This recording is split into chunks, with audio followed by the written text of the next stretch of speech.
What's up? Welcome to Trackletics Live. At Trackletics, we believe track is life. Each episode will bring you dope conversations with trackletes, coaches, dietitians, sports performance specialists, and more. Speaking about everything track and field, racing, training, recovery, nutrition, and mindset.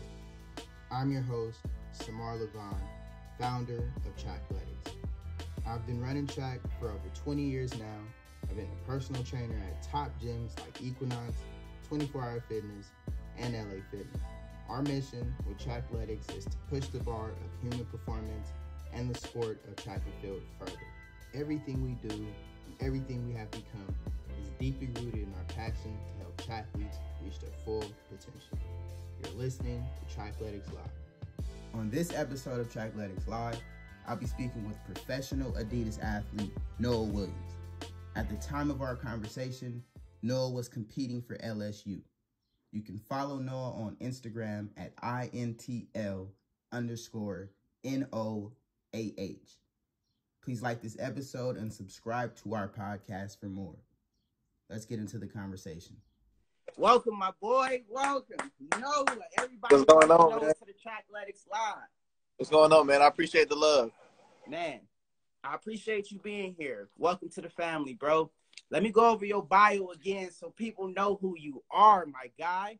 The 2021 NCAA 4x1 meter champion, 2021 NCAA indoor 400 meter champion, the 2021 SEC outdoor 400 meter champion, 2021 4x1 SEC champion, 3-time All-American, 5-time watch list member of the Bowers, and welcome Noah, my God. These, bro, you've been at it for a minute. How you feeling today? I'm feeling good, bro. You know, I'm blessed. I'm chilling this Monday morning. You know, we get into it today. It's been a good day. How you feeling?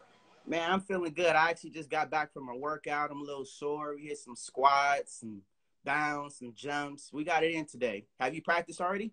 No, I got practice in about a little over an hour. I'm at the nutrition center right now. I just finished up my lunch. I'm chilling. Hey, okay. Well, shoot. Let's get into it, man. Let's get into it. So I went over your bio a little bit, but, man, this is really impressive. So before we dive deeper into that, let's take it back. Let's talk about your track history, your track career. Tell me a little bit about your track story. Let's call it that, your track story. How did you get started in track? What made you start running? Yeah, so as a kid, I ran in like a YMCA kind of thing, but I never took it too serious, so I stopped doing it until I got into high school. And in high school, I was a football and basketball player, and I was really trying to get faster for football. Really, like, that was the main objective, was to get faster for football. And then I just started excelling more and more in the sport, and then I started falling in love with it myself, and I realized I had an opportunity to, you know, college paid for from track and field, and then I started seeing, you know, like, what I could really do with it. So that's kind of where it started and how I fell in love with it. Dang, I like that. Actually, what made you fall in love with it? You said you started to exceed a little bit. Yeah. So, I mean, it was a lot of the success that I was having at the time, like, you know, like winning state championships, being on state relays, and winning for my section or winning in my district, like little stuff like that, you know, what came with it. It felt so good at the time, being like 15, 16, 17 years old. And then, you know, obviously when you start succeeding, what's going on? As you start succeeding, a lot of noise comes around, you know, and that's always good. It feels good as well. So it just made me fall in love with the sport even more. Dang, that's dope, bro. What was your first event that you started running? My first event that I ran was 100, actually. I started with 100, and, yeah, my coach convinced me to run the 4, so now I've been running the 4 for a little bit now. Now the 4 is the thing, okay. But I see where you started. What keeps you going now? You know, you're far from where you started, far from where you're going. I know you got some big goals. So what keeps you going? What keeps you focused? My family's probably one of the biggest things. You know, my father worked hard to get me in the position that I'm in. So, and I see the sacrifices that he made for me to be great and for me to have the things that I do have. So, like, definitely my pops is one of the biggest reasons why I still go so hard. And obviously I want a lot of things for myself. Like, I want to write out a great legacy for myself, one of the greatest that this sport has ever had. So those are probably the two greatest things that really keep me motivated, like on a day-to-day basis, keeps me going. A major key. He said legacy. That's a major key. Bro, you're already creating that legacy with this track history that you got here, man. All you got to do is keep going, keep pushing, literally, keep running, and it's happening for you, you know? So this is your sophomore year at LSU, right?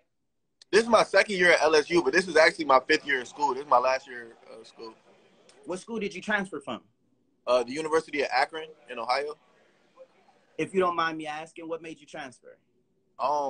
Just a lot of like funding things, resources. I feel like I wasn't being put in the best position to succeed for my career. So I kind of had to make that decision, you know, what was best for my career at the time.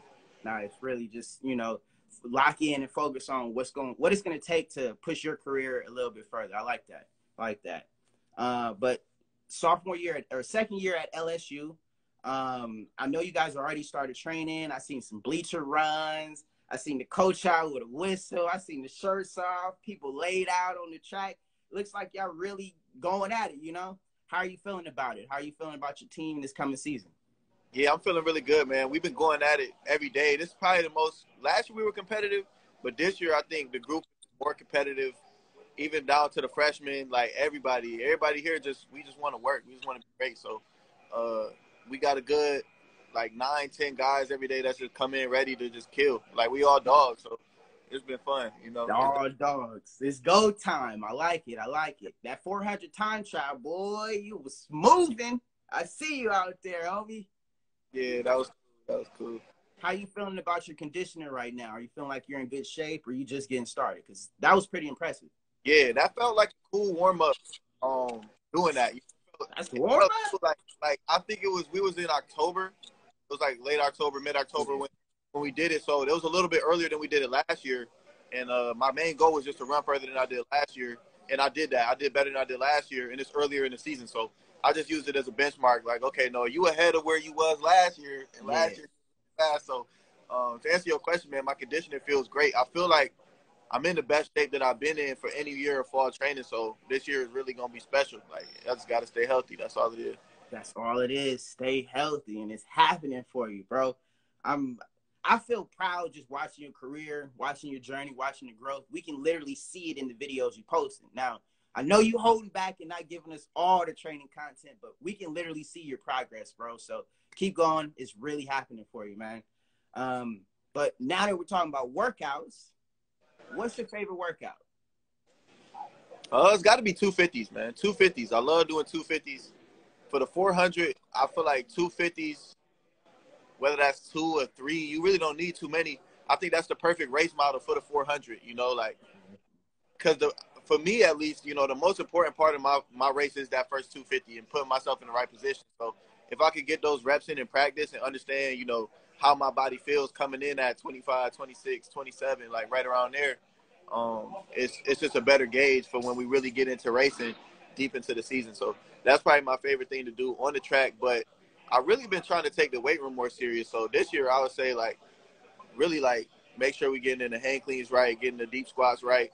Because a lot of my life I kind of shied away from, you know, the lifting. But I think that's a really, really important part in taking that next step as a sprinter. Yeah, I got that question written down. I didn't heard you say at least 3 times you don't lift or you don't lift much, so I was going to ask that. Why weren't you lifting as much? I don't know, man. I just never thought, like, I never liked the weight room. Like, ever since I first started getting in the weight room as a football player, I never liked the weight room. I was like, man, I don't need that. I'm fast anyway. I ain't trying to do all this. And it was a personal thing. So, but once I understood, like, no, you have to get stronger in order for your body to withstand the pounding that you put in on it.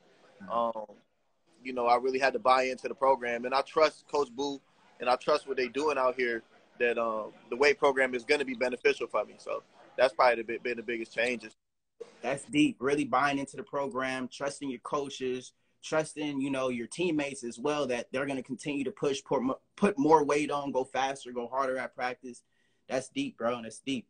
What would you say is your favorite post-workout meal, right? We going hard in the weight room, going hard on the track. What are you refueling with after? Definitely starting with a cherry juice, right? So get the cherry juice right after practice. But if I'm trying to fuel up, I'll probably hit Chipotle for real. Get my little Chipotle, my chicken ball, you know, brown rice, black beans. Get it right, you know, get my proteins back in me. I don't know. I feel like Chipotle is like a really good solid meal for after a workout. So that's probably my favorite spot. I got it all in my highlights. Like almost every time I go, I put it in my highlights. I go to Chipotle. But yeah, Chipotle is definitely a good spot. But we're blessed to have the nutrition center here. So like, you know, we'll have the chicken, the steak, the whatever, you know, anything. It's amazing food. So I'll fuel up here too. That's dope. So for the nutrition center, how does that work? Do they have like a meal plan that you guys are on and you go and you get those foods, or is it like cafeteria style? You kind of just choose what you're feeling today. It's kind of like a meal plan kind of thing, you know, like they got breakfast, lunch, and dinner, buffet style. They got like all different kinds of food every day. It's amazing food, definitely. It's cool. Dang, that's dope. I have checked out your highlights. I love Chipotle myself, so that's definitely something I witnessed. Just, I don't know if it's because I like Chipotle that I noticed, oh, snap, he on Chipotle. Yeah. But there's also a couple of track and field athletes that are now sponsored by Chipotle. So that's kind of what I'm leaning to, you know what I'm saying? Got that gold card, walk in every day, give me my bowl, swipe the card, I'm out, you know? But let me ask you something about your academics. Switching from your last school to this school, what's your major? Mass communication. Did your major stay the same? Nah, so it switched. I was majoring in media studies was my major. It's kind of the same, but it's, you know, it's a little bit different. It's not exactly the same in wording. Okay. What made you change your major? Was it the school switch and you had to accommodate, or was it a different focus or something that you wanted to focus on now, I should say?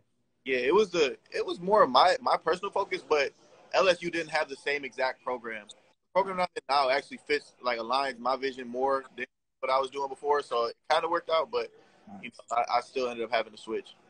Oh, okay. Well, as long as it's working out for your vision and things you want to do in the future, what is your plans for the future? Yeah, After track, with track, both? Yeah, so I got a lot of plans after track and field. You know, I love the sport, and I want to be in the sport for as long as I can. But I also want to use the income that I can get from the sport as fuel to fund my personal businesses and my personal endeavors, you know, with the media, with, you know, just things that I'm passionate about. But I do plan on being like an entrepreneur more in that realm of life, you know, taking control that way. Dope. I mean, there's a lot of characteristics or traits or skill sets that we learn as athletes that definitely carry over to building a business. You know what I'm saying? Like holding yourself accountable to the things you say you're going to do, things you say you're going to achieve. Even thinking about the programming, right? You start in the off season and you know where you want to be in season, and you know you have to backtrack to figure out what you need to do to get there. Business the same way. Whatever your goal is, you got to backtrack to figure out what you need to do to accomplish that, what you need to get, what you need to sell, who you need to talk to, all that. So there's definitely a lot of skills that transfer over to business. So I could definitely see you excelling, you know, as an entrepreneur, just the way your head is, you know? Real talk. I appreciate it, bro. Appreciate it. Now, what are your plans for track, right? Are you trying to get sponsored, trying to go pro, build your own brand? What's going on? Yeah, I'm definitely trying to go pro, get sponsored, and, you know, travel and compete, you know, as a professional for as long as I can. With that though, I think, you know, track and field is a sport where you are your brand. Like, yeah, you might run for Nike, you might run for Adidas, whatever, but I know a lot of times people are associated by their names first, like Fred Curley, Michael Norman, guys with big names like that. So I guess it's a goal of mine to build that as well, you know, build my personal brand, my personal name, because that's only going to help me in the future as I try to expand and do other things. Right. Yeah. I mean, even with those athletes being sponsored by these big name brands like Nike and Adidas, you still see Fred Curley and Michael Norman selling their own t-shirts. You Right. can go buy a Michael Norman t-shirt for $20 off the site right now. Same thing for Fred Curley. So it's definitely important to build your own brand. It's the same thing LeBron did. Jordan, those are all personal brands that, you know, have been built through their careers. Then they're able to transfer and do other things with it, you know? So I definitely seeing that happening for you. You know, you're somebody that's inspiring that we like to look up to. So yeah, I'm a fan myself, so I'll definitely be supporting. Appreciate it. But yeah, hey, with saying that though, make sure y'all hit the link in my bio, because y'all can get some Noah Williams merch. You know, I got the t-shirts, hoodies, all that stuff. So you can hit Click the link in his bio. If y'all following us and not following Noah, go follow Noah. Tap the link in his bio. Cop some of his merch. This is an athlete that's building his own personal brand. if you're buying or supporting his personal brand, you're literally supporting him. So you can see how far this athlete goes. He's a beast right now in college. I heard the bio. So imagine how far this man can go with some of your support, right? Y'all bought Jordans, y'all bought Nikes, y'all bought LeBrons and Kobe's. Go cop Noah's t-shirt. This is helping him out. Man's talking about he got to go to Chipotle after practice. Help my man eat. You know what I'm saying? Literally, help my man eat. I really love seeing you guys build your personal brands. I'm hoping to see more track and field athletes out there do it, you know? You see Tara and Hunter built their own personal brands, their content. They had these giant hoodies. I thought that was brilliant. Like, then they took that money. It went to their campaign to go to the Olympics. You know what I'm saying? So I see the same thing happening for you, bro. Yeah, definitely. That's dope. That's dope. But yeah, man, let's give these fans a chance to ask you some questions. We got 3 questions right now. Let's see. First question. Should someone be eating clean during the off season? Well, I mean, I think that's kind of a no-brainer. As a track and field athlete, I feel it's important to eat clean at all times. Like, you don't want to be gaining weight in the off season and then literally have to run off the weight to get in shape and be sluggish and slow coming in season. You know what I'm saying? Also, with the sport like running, like, I know athletes that can eat McDonald's and go lift and not throw up. Whatever. I don't know anybody that can eat bad and go run. It don't work like that. I know people that eat McDonald's and play basketball, play football, all that. Running, it does not work like that. You eat bad, it's going to treat you bad. So you should definitely be eating clean all season, during off season and on season. Let's see what else we got here. Somebody said LSU to move. Is LSU to move? Hey, look, you know, I'm going to say this. You can see the results of the people that we done produced in the past, let's say 4 years, men and women. You know what I mean? Look at how people was when they first came, and then look at how people was when they leave. Like, it's the times speak for themselves, the accolades speak for themselves, the names or the people, the athletes that speak for themselves. So I don't even really got to speak on that. I think LSU is really the best program in the country for a man or a woman. If you're a sprinter and even if you're a jumper, I think it's just an amazing environment and culture to grow and succeed, like, for anybody. True. That's a major key. Progression. You see a lot of kids or a lot of athletes go to these teams and they run in the same times that they went in at. So that coach is not necessarily the good coach. It was the last coach you came from. So if there's a couple athletes at one school that's continuously progressing, must be the move. Must be a solid program, right? That's how I feel about it. Let's see. What is your race plan in the 400? What is your strategy? Okay. I don't know if I can give y'all all the gems. Yeah, but don't give it all to them. You know what I'm saying? I do see, when I'm watching your 400s, I do see you get out hard. Like you mentioned, the 250s that you love. It does look like you kind of attack that first 200 to set yourself up, put yourself in a solid position, you know? Yeah. How do you actually execute that strategy? Yeah, so like my first 70, 75 meters, I feel like that's free energy. That's how our Coach Shaver always said. That first 75 meters is free energy, so I try to just kill that first 75 meters and break the stagger as quick as I can. Because usually, like, when you race with somebody and you break that stagger on them early, like, they automatically going to start to get a little nervous. Yeah.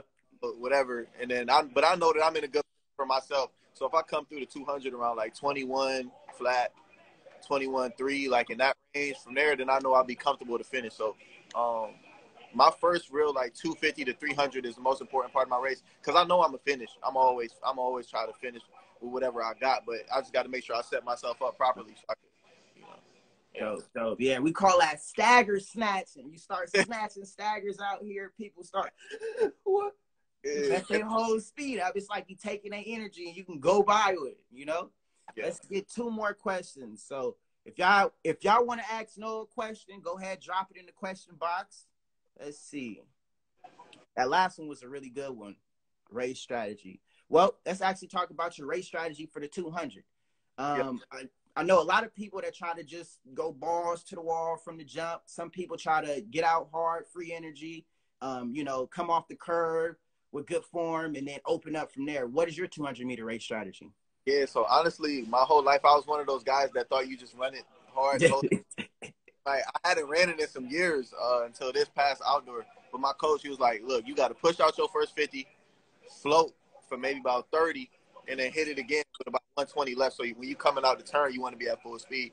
So that's what I tried to execute. I ran that twice, and it was a pretty good race strategy for me. I ended up running 20.2, so it worked out pretty well. Not as well as I wanted to, but I think this upcoming year, if I can really execute that strategy, I can hit the 19. So that's what I'll be working for.